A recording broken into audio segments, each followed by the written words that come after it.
Bismillahirrahmanirrahim. Alhamdulillahi rabbil alamin. Alhamdulillahilladzi hadana li hadha wa ma kunna linahtadiya laula an hadana Allah. Allahumma shalli wa sallim ala sayyidina Muhammad miftah bab rahmatillah. Adila ma fi ilmillah salatan wa salaman daimaini bi dawami mulkillah wa ala alihi wa sahbihi wa man wala.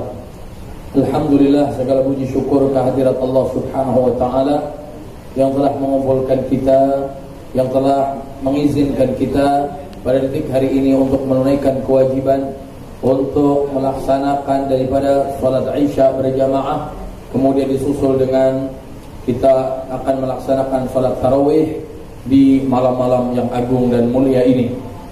Salawat serta salam semoga tetap tercurah kepada baginda yang agung dan mulia, baginda Nabi besar Muhammad sallallahu alaihi wa ala alihi wasallam.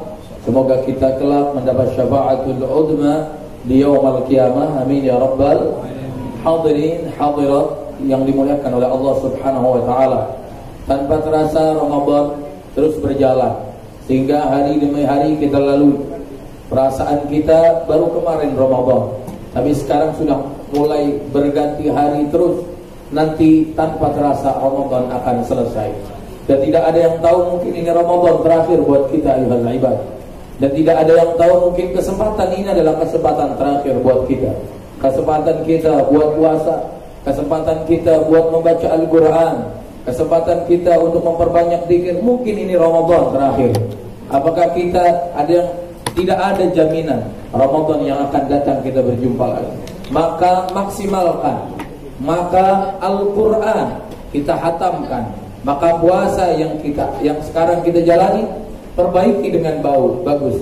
Zikir-zikir yang kita baca perbaiki dengan baik. Kenapa? Karena mungkin ini Ramadan terakhir. Kalau bukan hari ini kapan lagi ayuhal ibad?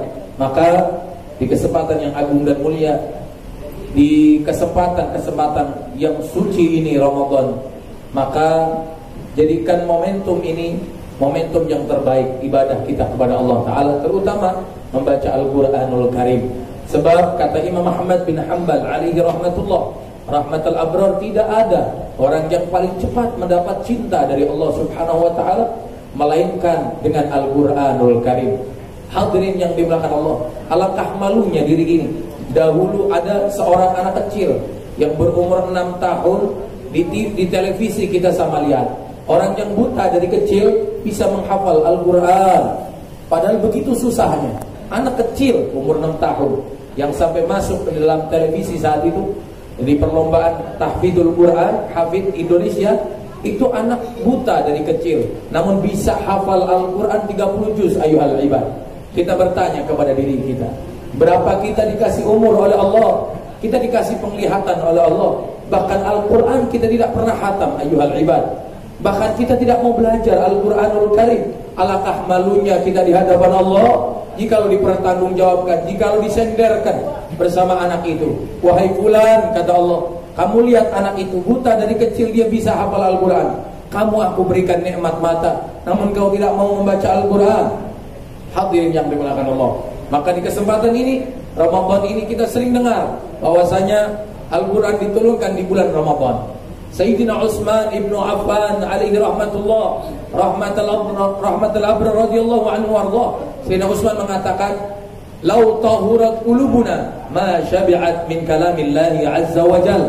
Kalau seandainya orang bersih hatinya, orang suci hatinya, tidak ada riya, ujub, sombong, tidak ada penyakit, hatinya bersih. Kenapa? Orang yang ngadep Allah kelak, yang husnul khatimah, yang diridhoi Allah adalah illa man atallaha biqalbin salim, orang yang hatinya bersih. Siapa yang hatinya bersih? Sayyidina Utsman mengatakan, "Lau tahurat qulubuna ma syabi'at min kalamillahi azza wa jalla."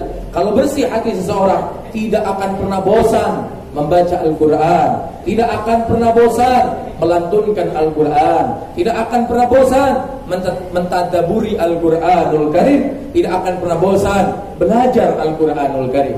Maka hari ini tanyakan kepada diri kita, apakah seburuk itu hati kita sehingga kita meninggalkan Al-Quran? Bahkan hari ini hadirin yang dimuliakan Allah Ta'ala, di Indonesia mayoritas muslim, namun 70% di Indonesia ini masih perlu pembenahan dalam membaca Al-Quranul Karim. Nah, kesempatan Ramadan yang mulia ini, jadilah momentum Al-Quran di dalam hati kita, keluarga kita, hari-hari kita. Karena orang yang menghidupkan Al-Quran akan hidup hatinya. Orang yang menghidupkan Al-Quran akan hidup keluarga dan dirinya dengan takwa, iman dan keselamatan dari Allah Subhanahu wa ta'ala. Khairukum man ta'allama Al-Quran wa 'allamahu. Sebaik-baik kalian adalah orang yang belajar Al-Quran dan mengajarkannya. Tidak usah malu, siapapun di kanan kiri kita ada seorang ustaz, maka datangilah, ustaz ajarkan saya Al-Quran, ustaz telah bacaan saya Al-Quran. Kan itu adalah orang-orang yang terbaik. Jangan sampai ajal menjemput kita tidak pernah khatam Al-Quran. Jangan sampai ajal sampai kepada kita tidak pernah membaca Al-Quran. Hari ini banyak ditanyakan di hadapan Allah, sandal kita lebih bersih daripada Al-Quran kita di rumah kita. Al-Quran kita berdebu di atas rumah kita. Al-Quran kita jarang baca. Namun sepatu yang kita gunakan untuk di kantor kita begitu bersihnya, nanti dipertanggungjawabkan di hadapan Allah. Maka di kesempatan yang mulia ini, Al-Quran kita baca, Al-Quran kita pelajari, insyaallah menjadi orang-orang yang diselamatkan oleh Allah Ta'ala. Amin amin ya rabbal alamin. Nas'aluka ziyadatan fid din, barakatan fil umur, sihatan fil jasad, sihatan fil rizqi, taubatan qabla al-maut, syahadatan 'inda al-maut, maghfiratan ba'da al-maut, wa 'afwan 'inda al-hisab. Sallallahu alaihi wasallam Muhammad walhamdulillahi rabbil alamin. Demikian dari saya. Assalamualaikum warahmatullahi wabarakatuh.